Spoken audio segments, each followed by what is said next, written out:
解説。1998年公開映画ベスト10。懐かしの名作を振り返る。ねえ、マリサ、1998年ってどんな映画があったか覚えてる？お、懐かしい話題だな。1998年は名作がたくさん公開された年だぜ。ハリウッドの大作や日本の人気シリーズまで、幅広いジャンルの映画があったんだ。へえ、そんなにたくさんあったんだね。でも、具体的にどんな作品があったの？例えば、ディザスター映画の代表格、ディープインパクトやアルマゲドン、戦争映画の名作、プライベート・ライアン、さらにはサスペンスの名作、LA コンフィデンシャルなんかが公開された年なんだぜ。そんなにすごい映画が同じ年に公開されたの？これはまさに名作ラッシュじゃない？そうなんだぜ。それに日本映画も負けてなかった。大ヒットした踊る大捜査線ザ・ムービーもこの年の公開だぜ。そういえば聞いたことある。ドラマ版も人気だったんだよね？その通りだぜ。映画版はドラマの世界観をさらにスケールアップさせて、当時の日本映画界に大きな影響を与えた作品なんだ。なるほどね。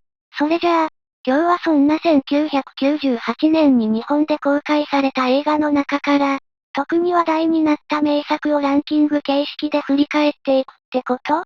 その通り、10位から1位まで、名作の魅力や見どころをしっかり紹介していくぜ。楽しみ。早速始めよう。第10位。ゲーム。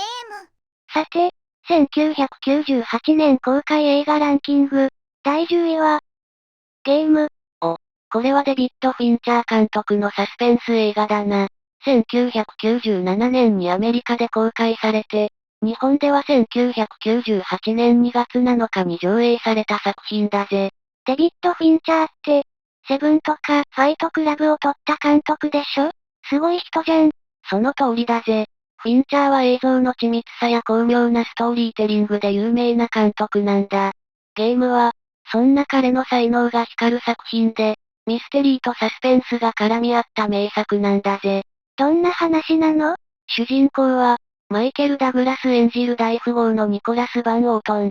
彼は冷徹で完璧主義な性格なんだけど、誕生日に弟からあるゲームへの招待状をもらうんだ。それが、彼の人生を180度変えてしまうんだぜ。ゲームって、どんなゲームなの？最初はただの遊びのように見えるんだけど、だんだんと現実と虚構の境界が曖昧になっていく。いつの間にか命の危険にさらされ、すべてを失いかけるんだ。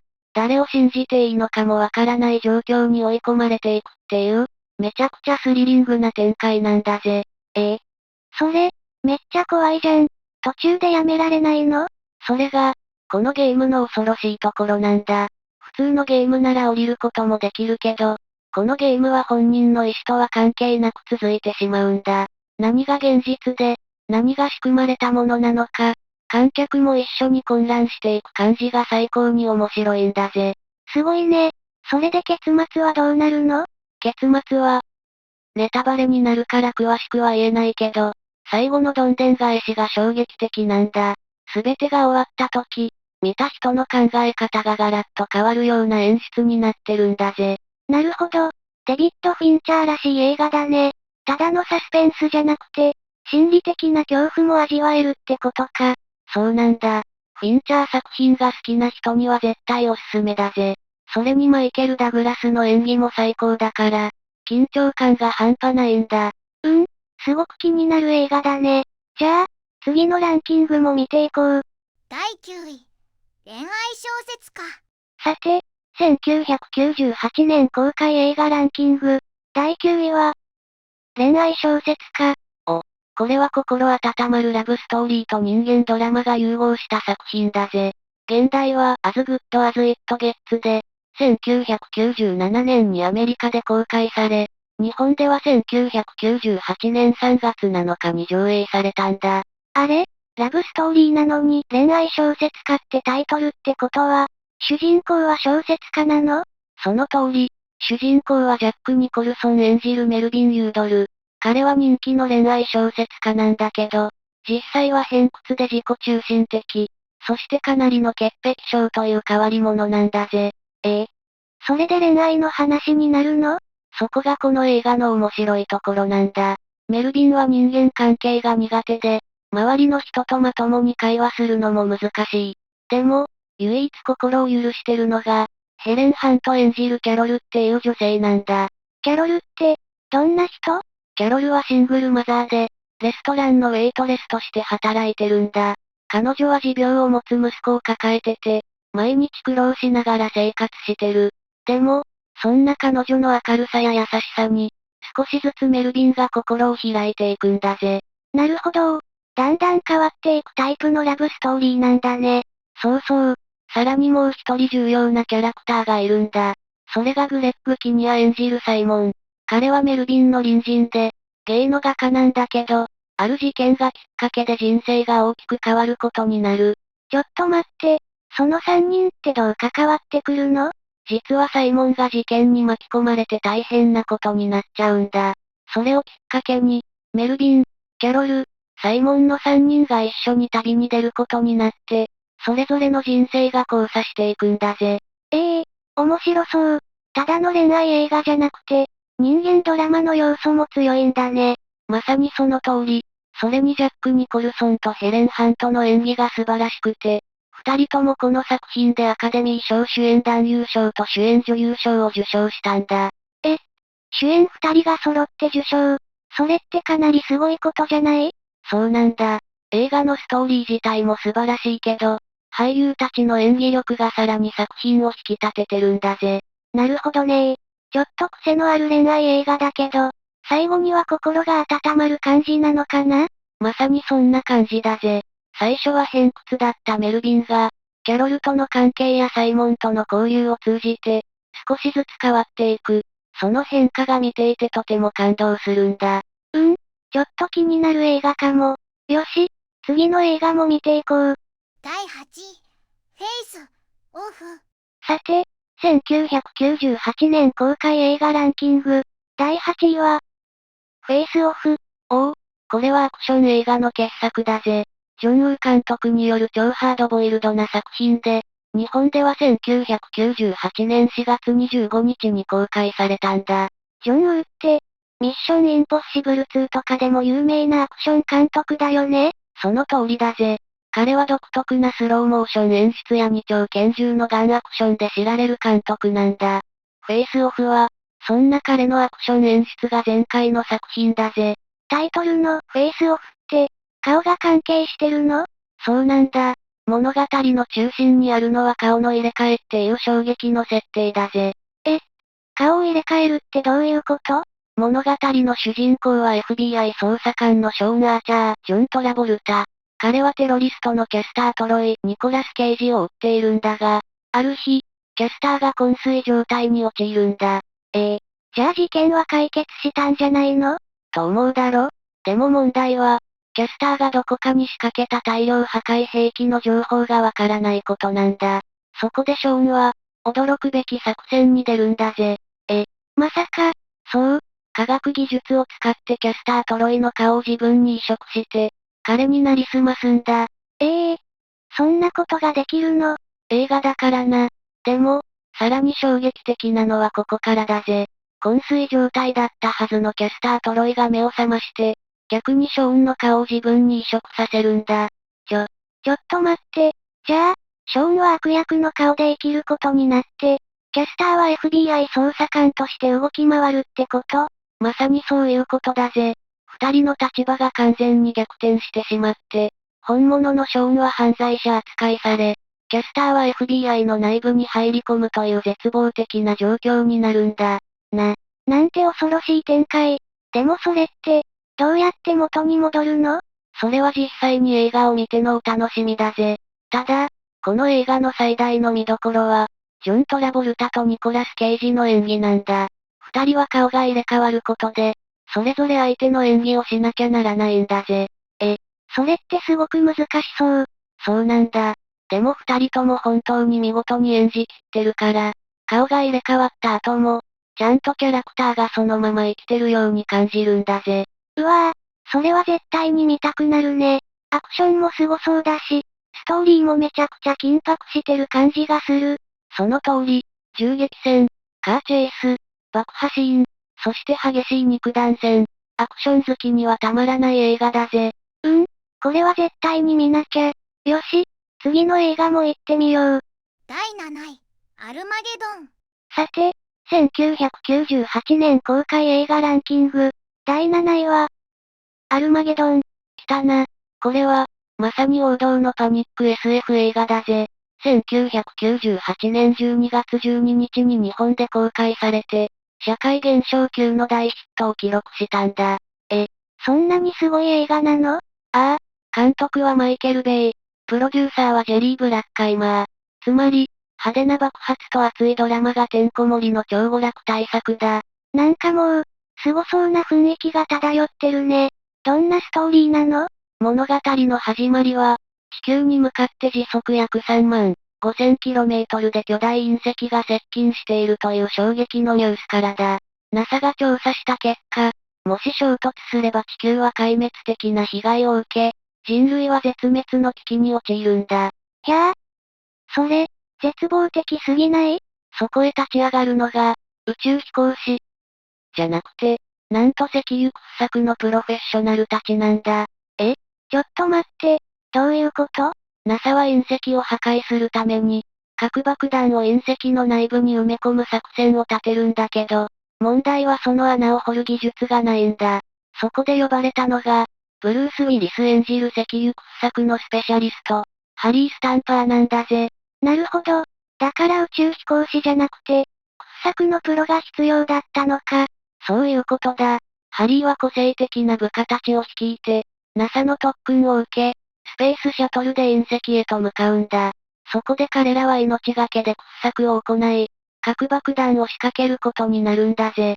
それ、めっちゃ緊迫した展開になりそう。ああ、それだけじゃなく、ハリーの娘グレイス、リブ・タイラーと彼の部下である AJ、ベン・アフレックの恋愛模様や、クルーたちの絆、そして壮絶な自己犠牲といったドラマも詰め込まれているんだ。なるほど。ただのアクション映画じゃなくて、人間ドラマも熱いんだね。そうだぜ。そして、この映画を語る上で絶対に外せないのが、エアロスミスの主題歌、ミス・ア・シングだ。それ知ってる。映画の感動的なシーンとめちゃくちゃ合ってて、涙を誘うんだよね。そうそう。あの曲が流れるだけで、もう泣きそうになる人も多いんじゃないかな。それぐらい名曲だし、映画の感動を何倍にもしてくれるぜ。アクション、パニック、感動のドラマ、そして名曲まで揃ってるなんて。すごい映画だね。まさにハリウッドのエンタメ映画の究極系とも言える作品だぜ。一度見たら忘れられない名作だから、ぜひチェックしてみてくれよな。これは絶対に見るべき映画だね。じゃあ、次のランキングも見ていこう。第6位、007、トゥモロー、ネバー、第。さて、1998年公開映画ランキング、第6位は、007トゥモローネバーダイ。おう。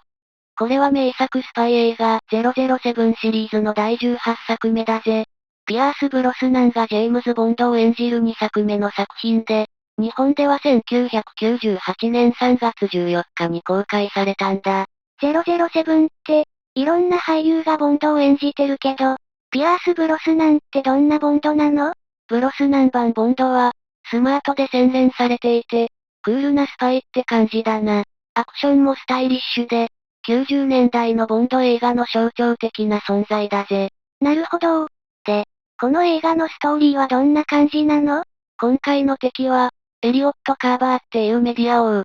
彼はニュースを操ることで世界を混乱させようとする極悪人なんだ。最終的には戦争を引き起こして、自分のメディア帝国をさらに強大にしようと企んでいるんだぜ。戦争を起こしてまでメディアの力を拡大しようとするの？そうなんだ。彼はニュースのために事件を作り出すタイプの悪役で、彼の手によってイギリスと中国の間で戦争が勃発しそうになるんだよ。それを阻止するのがボンドの役目ってこと？その通り、ボンドは、カーバーの計画を阻止するために動き出すんだけど、今回はアジアの女スパイ、ウェイリンと手を組むことになるんだ。ウェイリン？誰それ？彼女はミシェル・ヨーが演じる中国の諜報員で、ボンドと同じくカーバーを追っているんだ。戦闘能力も高くて、まさに女版ボンドって感じだぜ。女性のスパイが活躍するのって珍しいね。ボンドとどんなコンビになるの？ボンドはいつも女性に頼られる側だけど、今回はウェイリンも同じくらい強いし、自分のスタイルを貫くんだ。二人の関係は対等で、いつものボンド映画とはちょっと違った魅力があるんだぜ。それは新鮮な展開だね。で、007シリーズってアクションがすごいって聞くけど、この映画の見どころは？アクションシーンの迫力がすごいんだ。特に、バイクで手錠をかけられたままウェイリンと協力して敵から逃げるシーンは最高にスリリングだぜ。手錠をかけられたままバイクで逃げるの？そう、二人が息を合わせてバイクを操るんだけど、敵の銃弾が飛び交う中での逃走劇は、シリーズ屈指の名シーンと言われているんだぜ。すごい。それは見てみたくなるね。それだけじゃなくて、ボンドカーの最新装備も見どころだぜ。今回はボンドの愛車 BMW がリモコン操作できるんだ。それってボンドが離れた場所から車を動かせるってこと？そうなんだ。しかも、敵に囲まれた状況でボンドが隠れながらスマホを使って車を動かすんだぜ。これがまたかっこいい。90年代なのに、すでにそんなハイテクガジェットが登場してたんだね。まさに先進的なスパイ映画って感じだな。アクション、スリル、そしてハイテクガジェット満載のエンタメ作品だから、ボンド映画を見たことない人でも楽しめるはずだぜ。これは絶対面白そう。じゃあ、次の映画も見ていこう。第5位、アベンジャーズ、1998年版。さて、1998年公開映画ランキング、第5位は、アベンジャーズ。これは有名なアベンジャーズって言いたいところだけど、2012年のマーベル映画とは違う作品なんだぜ。アベンジャーズってマーベルのヒーロー映画じゃないの？違う。このアベンジャーズは、1960年代にイギリスで放送されていたスパイアクションドラマ、おしゃれマル秘探偵ことアベンジャーズを映画化したものなんだ。イギリスのスパイドラマが元ネタなのか。じゃあどんな話なの？主人公は、スマートで紳士的なスパイ、ジョン・スティード、レイフ・ファインズと、美しい女スパイ、エマ・ピール、ユマ・サーマン。二人がタッグを組んで、世界征服を企む悪の科学者オーガスト・でウィンター、ショーン・コネリーと戦うんだ。敵役がショーン・コネリー。007で有名なあのショーン・コネリー。そうだぜ。彼はもともとジェームズ・ボンド役で有名だけど、今作では天候を操るテクノロジーを使って世界を支配しようとするマッドサイエンティストの役なんだ。天候を操るって、それもうスパイ映画じゃなくて SF じゃん。まあ確かに SF 要素も強いな。でも、おしゃれスパイの原作自体が、普通のスパイアクションとは違って、ちょっと奇抜な設定やユーモアが特徴的だったんだ。なるほどね。じゃあ、スティードとピールはどうやって戦うの？二人ともスパイだから、銃撃戦や格闘はもちろん、頭脳戦も駆使して戦うんだぜ。それにスティードは常にスーツ姿で紳士的な戦い方をするのがかっこいいんだ。なんか渋くてかっこいいね。でも、この映画って話題になったの？実は、話題にはなったけど、評価はかなり微妙だったんだよな。そうなの？なんで？まず、オリジナルのドラマにあったユーモアとか独特の雰囲気が、映画ではうまく活かされてなかったんだ。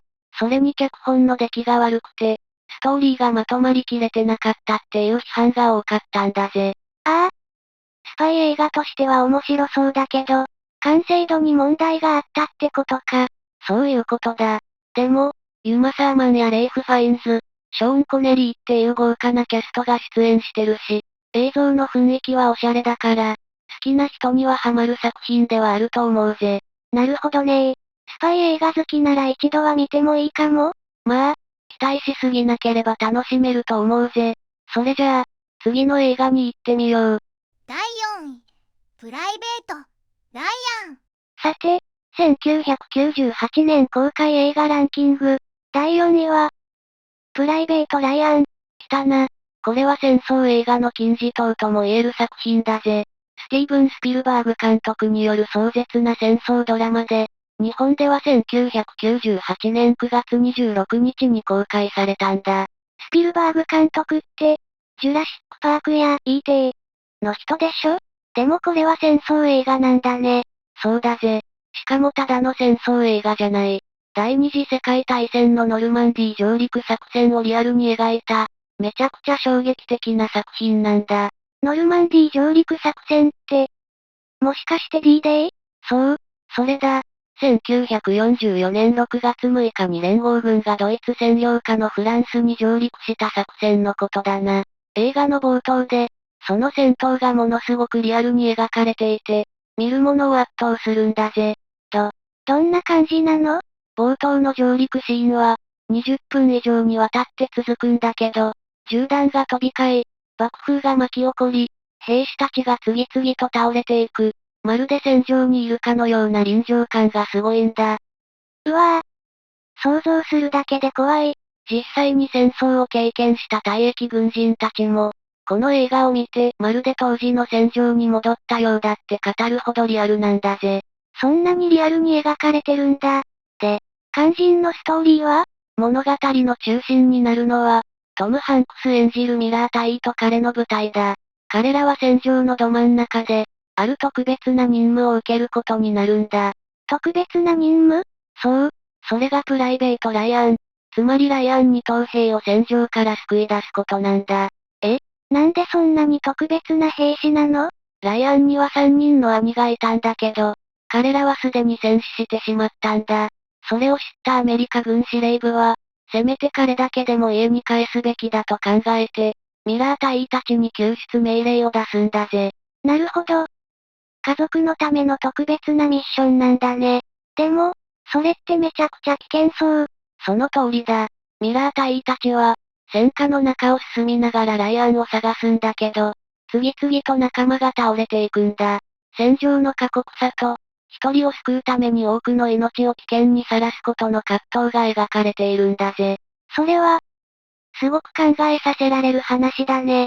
この映画は単なる戦争アクションじゃなくて、戦争とは何か命の価値とは何かを深く問いかける作品なんだ。だからこそ、アカデミー賞でも監督賞を含む5部門を受賞した名作なんだぜ。うわぁ、やっぱりすごい映画なんだね。戦争の恐ろしさと、兵士たちのドラマが詰まった作品ってことか。そうだぜ。戦争映画が好きな人はもちろん、戦争のリアルさを知りたい人には絶対に見てほしい映画だな。これは一度見るべき作品だね。じゃあ、次の映画も見ていこう。第3位 L A コンフィデンシャル。さて、1998年公開映画ランキング、第3位は、LA コンフィデンシャル。来たな。これは1997年にアメリカで公開され、日本では1998年3月14日に公開された映画だぜ。1950年代のロサンゼルスを舞台にした、クラシックなノワール映画の傑作だ。ノワール映画って、どんなジャンルなの？ノワール映画は、犯罪や陰謀をテーマにした大人向けのサスペンス映画のことだな。暗くてシリアスな雰囲気が特徴で、探偵や警察が事件を追う話が多いんだ。LA コンフィデンシャルもまさにそんな作品だぜ。なるほど。じゃあ、どんなストーリーなの？物語の舞台は1950年代のロサンゼルス。表向きは華やかだけど、その裏では警察の腐敗、ギャング、陰謀が渦巻いている。そんな中で、ロス市警の3人の刑事が、ある殺人事件を追うことになるんだ。3人の刑事？それぞれどんなキャラなの？まず1人目は、ラッセル・クロウ演じるバド・ホワイト。暴力的だけど正義感の強い刑事だ。悪人には容赦しない、いわゆる腕っぷしが強いタイプだな。こわもてで熱血感って感じかな？そうだな。そして2人目は、ガイ・ピアース演じるエド・エクスリー。彼は頭脳派で出世欲もあるが、汚職には手を染めない正義感の持ち主。でも、他の刑事たちからは正義ぶっていると嫌われがちなんだ。なるほど。頭は切れるけど浮いてるタイプの刑事ね。3人目は、ケビン・スペイシー演じるジャック・ヴィンセンス。彼はマスコミとつながりがあって、事件を利用して名声を得ようとする刑事。でも、ある事件をきっかけに本当の正義とは何かを考え始めるんだ。3人とも性格がバラバラなんだね。それで、この3人がどう絡んでいくの？ある日、ナイトアウルというレストランで大規模な殺人事件が起こるんだ。最初は単なるギャング絡みの事件かと思われたんだけど、捜査を進めるうちに警察の腐敗や街全体を巻き込む巨大な陰謀が浮かび上がってくるんだぜ。それって警察もぐるってこと？そうなんだ。誰が味方で誰が敵なのか、見てるこっちもわからなくなるくらい入り組んだ展開が続くんだ。そして、バド、エド、ジャックの3人は、それぞれ別々のやり方で真相を追い、やがて一つの大きな陰謀にたどり着く。めちゃくちゃ面白そう。でも、それって3人が協力するってこと？最初は全然違う方向を向いていた3人だけど、真実に近づくにつれて、お互いの考えを認め合い、最終的には協力して巨悪に立ち向かうことになるんだぜ。それは熱い展開だね。で、この映画の見どころって？まずは1950年代のロサンゼルスの雰囲気を完璧に再現した映像美、クラシックな街並みや衣装がリアルに描かれていて、ノワール映画としての雰囲気が抜群だ。確かに、昔のアメリカの雰囲気ってかっこいいもんね。それに、ストーリーの完成度がめちゃくちゃ高い。テンポが良くて飽きないし、2点3点する展開が続くから、最後までハラハラしっぱなしなんだぜ。ノワール映画って渋いイメージだったけど、これは普通に面白そう。実際、この映画はアカデミー賞で9部門にノミネートされて、見事脚色賞と助演女優賞、キム・ベイシンガーを受賞したんだぜ。すごい。そんなに評価された映画だったんだ。間違いなく90年代最高のノワール映画の一つだぜ。ミステリー好き、サスペンス好きには絶対におすすめの一本だな。よし、これは見るしかないね。じゃあ、次の映画も見ていこう。第2ディープインパクト。さて、1998年公開映画ランキング、第2位は、ディープインパクト。来たな。これは隕石衝突による人類滅亡の危機を描いた SF ディザスター映画だぜ。1998年6月20日に日本で公開されて、大ヒットした映画なんだ。それって、アルマゲドンと似てない？そう思うだろ？実際にアルマゲドンと同じ年に公開されて、どっちも巨大隕石が地球に衝突するのを阻止しようとする話なんだ。でも、ディープインパクトはアルマゲドンとは違って、よりリアルな視点で描かれてるんだぜ。リアルな視点？そう。アルマゲドンは派手なアクションとヒーロー的な展開が特徴だけど、ディープインパクトは科学的なリアリズムと、人々の感情に焦点を当てたドラマになってるんだ。じゃあ、ストーリーはどんな感じなの？物語の始まりは、アメリカの高校生リオ・ビーダーマンが偶然、天体観測中に彗星を発見するところから始まるんだ。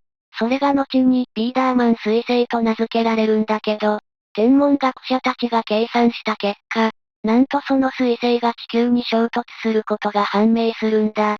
うわ、それはやばいね。そうだぜ。それを知ったアメリカ政府は極秘裏に対応を進めるんだけど、やがてマスコミが嗅ぎつけて大騒ぎになるんだ。そして、政府はついに国民に事実を公表して、対策を発表するんだぜ。どんな対策をするの？ NASA は、彗星を破壊するための宇宙ミッションを立ち上げるんだ。スペースシャトル、メサイアを送り込んで、核爆弾で彗星を破壊しようとする計画なんだぜ。それって、アルマゲドンと似てるね。まあな。でも、ここからが、ディープインパクトの違うところだ。この計画は失敗してしまうんだよ。失敗しちゃうの？じゃあ、地球はどうなるの？実は、爆破によって彗星は2つに分裂したんだけど、そのうち小さい方は地球に衝突してしまうんだ。そして大津波が発生して、東海岸は壊滅的な被害を受けるんだぜ。そんな。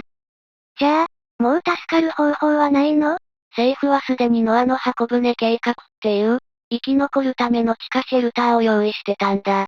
だけど、その収容人数には限りがあって、抽選で選ばれた一部の人しか入れないんだよ。それは、なんか切ないね。そうなんだ。ディープインパクトは、単に隕石を破壊する話じゃなくて、人類はどうやって生き延びるのか限られた時間の中で、人々はどう行動するのかっていうドラマが中心なんだぜ。なるほど。隕石の恐怖だけじゃなくて、人々の生き方や選択がテーマになってるんだね。そうだぜ。だから、アルマゲドンみたいな派手な爆破シーンは少ないけど、その分、人間ドラマとしての感動がすごいんだ。SF 映画なのに、めちゃくちゃ考えさせられる作品なんだね。そうだぜ。派手なアクション映画とは違うけど、リアルな終末を描いた名作だから、ディザスター映画が好きな人には絶対おすすめだ。これは見る価値ありそう。じゃあ、次はいよいよ第1位の発表だね。第1位、踊る大捜査線、ザ・ムービさて、1998年公開映画ランキング、いよいよ第1位は、踊る大捜査線ザ・ムービー。来たな。これは日本の刑事ドラマ映画の金字塔だぜ。1997年に放送された大人気ドラマ、踊る大捜査線の映画版で、日本では1998年10月31日に公開されたんだ。ドラマが映画になったってことは、それだけ人気があったってこと？そういうことだぜ。踊る大捜査線は、それまでの刑事ドラマとは違って、警察の現場のリアルな苦労を描いた作品だったんだ。だから、多くの人に支持されて、映画化が決まったんだよ。それで映画版のストーリーはどんな感じなの？舞台はおなじみの湾岸署。ある日、警察官が誘拐されるという前代未聞の事件が発生するんだ。しかも、犯人の目的が全くわからない。警察官が誘拐。普通、警察が捜査する側なのに、逆に狙われちゃうなんて。そうなんだ。犯人は警察内部の情報を知り尽くしていて、次々と警察を翻弄していくんだよ。しかも、警視庁の上層部は事件を隠蔽しようとする動きまで見せるんだ。うわぁ。なんか現実でもありそうな話。だからこそリアリティがあるんだぜ。そんな中で、織田裕二演じる青島刑事が、仲間と共に事件の真相を追っていくっていうのが映画の大筋だ。青島刑事ってどんなキャラなの？彼は熱血刑事なんだけど、上層部に反発しながらも、現場の仲間と協力して事件を解決しようとするんだ。正しいことを正しくやるが彼の心情で、その姿勢が視聴者の心を掴んだんだぜ。確かに、そういう刑事ドラマの主人公って応援したくなるよね。そうなんだ。それに、彼の上司である室井管理官との関係性もこの作品の見どころの一つだぜ。室井管理官ってどんな人？彼は警察組織の中で板挟みになりながらも、正義を貫こうとする上層部の人間なんだ。最初は青島とは対立するんだけど、次第にお互いを認め合っていくんだぜ。なるほど。熱血刑事とエリート官僚のコンビってことか。そうそう。しかも、ドラマ版から続くおなじみのキャラクターたちも登場して、ファンにはたまらない内容になってるんだ。じゃあ、この映画の見どころはどこ？まずは、警察内部のリアルな描写だな。実際の警察組織の動きや縦社会の厳しさがしっかり描かれてるんだ。そして、事件のスケール感、ドラマよりもさらに大きな事件になっていて、映画ならではの迫力があるんだぜ。ドラマを見てない人でも楽しめるの？もちろんだ。ドラマの要素はあるけど、映画単体でもしっかり楽しめる構成になってるから、初めて見る人でも問題なしだぜ。それはいいね。じゃあ、この映画はどんな評価を受けたの？興行収入は約101億円を記録して、当時の日本映画としては驚異的な大ヒットになったんだ。さらに、その後の日本映画の興行スタイルにも影響を与えたんだぜ。すごい。まさに国民的映画って感じだね。そうだな。日本映画の歴史に残る作品だから、まだ見てない人はぜひチェックしてみてくれよな。これは見るしかないね。ということで、これでランキング発表は終わりだね。総評、まとめ。いやー、今回のランキング、どの映画もすごかったね。だろ？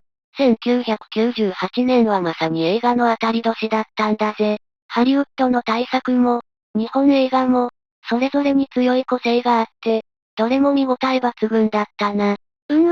SF アクションから戦争映画、サスペンス、ヒューマンドラマまで、本当にバラエティ豊かだったよね。そうなんだ。例えば、アルマゲドンやディープインパクトみたいな終末系 SF は、当時の技術を駆使した壮大なスケールで描かれていたし、プライベート・ライアンは戦争映画の新たなスタンダードを作ったと言われてるんだぜ。あと、フェイスオフの顔入れ替え設定とか、LA、コンフィデンシャルの本格ノワールもすごかった。それに、日本映画ではやっぱり踊る大捜査線ザムービーが印象的だったね。そうだな。踊る大捜査線ザムービーは、ドラマからのファンも多く、興行収入100億円超えの大ヒットを記録したからな。日本映画の歴史に残る作品になったんだ。今回のランキングを振り返ると、1998年は映画のエンターテイメント性がさらに進化した年だったんだね。その通り。それに、今見ても色褪せない作品ばかりだから、懐かしい映画をもう一度見るのもいいし、まだ見てない作品があったら、この機会にチェックしてみるのもおすすめだぜ。1998年の映画は、今見ても絶対に楽しめる名作ばかりだったね。というわけで、今回のランキングはこれで終了。みんなもお気に入りの映画をぜひ見つけてくれよな。それじゃあ、また次回のランキングでお会いしましょう。バイバイ。最後までご視聴いただきありがとうございました。これからも役立つ情報をお届けいたしますので、チャンネル登録と高評価をよろしくお願いします。コメント欄でご意見や質問もお待ちしています。それではまた次回お会いしましょう。バイバイ。今日も一日良い日で、またね。